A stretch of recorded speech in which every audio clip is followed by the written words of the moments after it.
What's up, Lantern fans? It's the Emerald Enthusiast, the co-host of the Emerald Echo podcast. Here with a look at the DC Direct Green Lantern Series 5 action figure of Green Lantern Guy Gardner. Let's start with a look at the packaging. This is a card and bubble design. You see a product shot here on the bottom front, and it says DC Direct.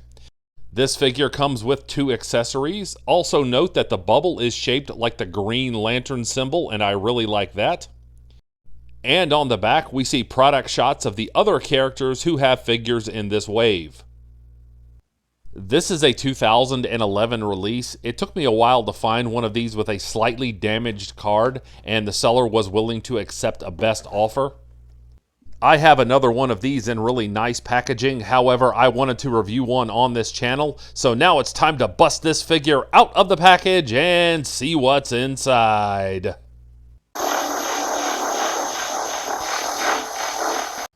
Here is the figure free of the outer packaging, but still bound to the inner plastic.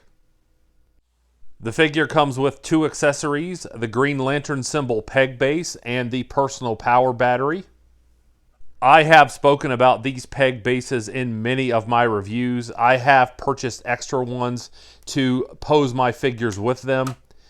And here is the personal power battery. And I still think that at least for the characters who have this standard battery, this is the best looking version of that so far. I'm a huge fan of this translucent plastic in the middle. And of course it does come with a movable handle.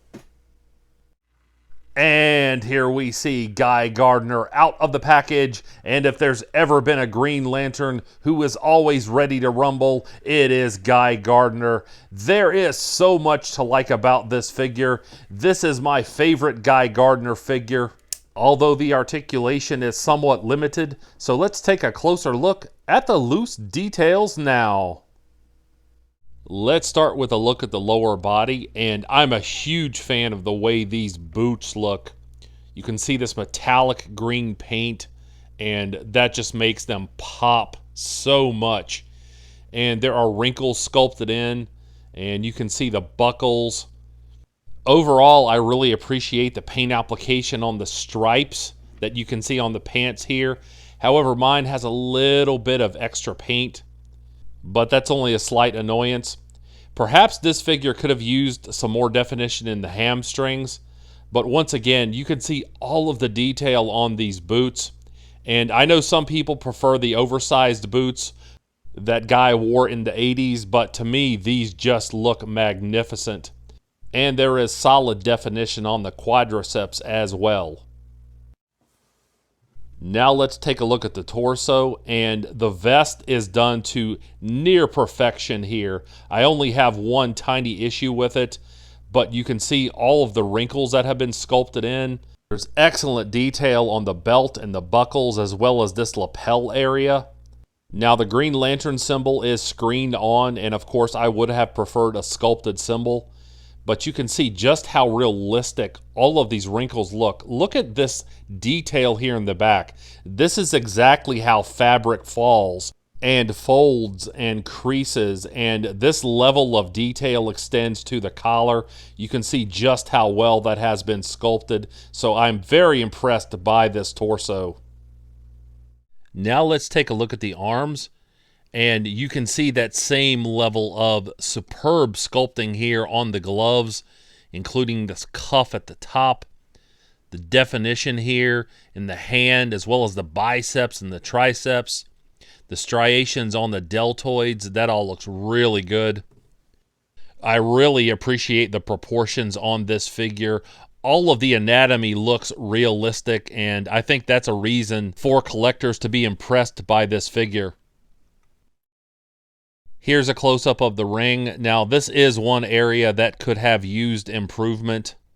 I'm happy with the paint application, but the ring is undersized. Here's more of a side angle, and there was an attempt to give us the Green Lantern symbol in the ring. However, it's not especially defined. Now we'll take a look at the head sculpt, and I am thoroughly impressed by this. I really like the expression. I think it's very fitting for Guy Gardner.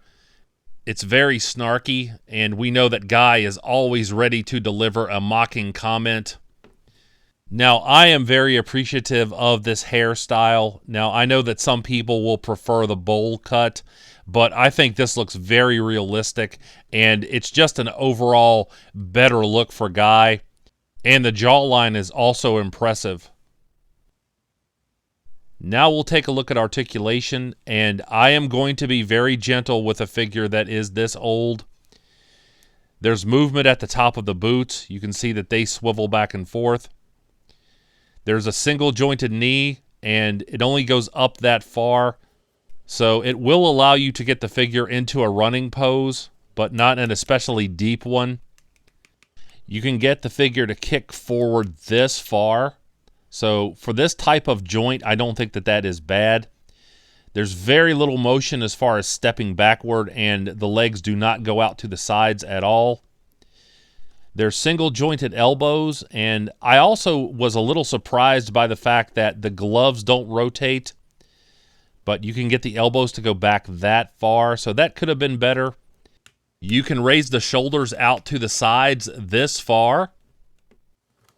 You can get each of the shoulders to rotate around 360 degrees.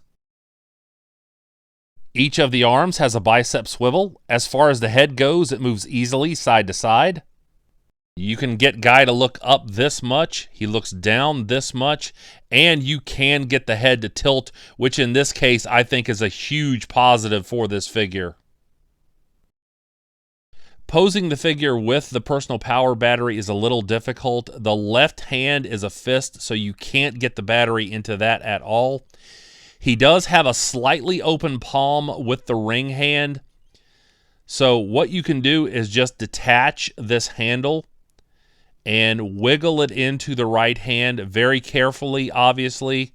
You don't want to do any type of paint damage. And once you get that in, you can then reconnect the handle to the personal power battery, and you can get him to hold it like that. I always prefer lantern figures to hold the personal power battery in the opposite hand. However, at least he can grip the personal power battery.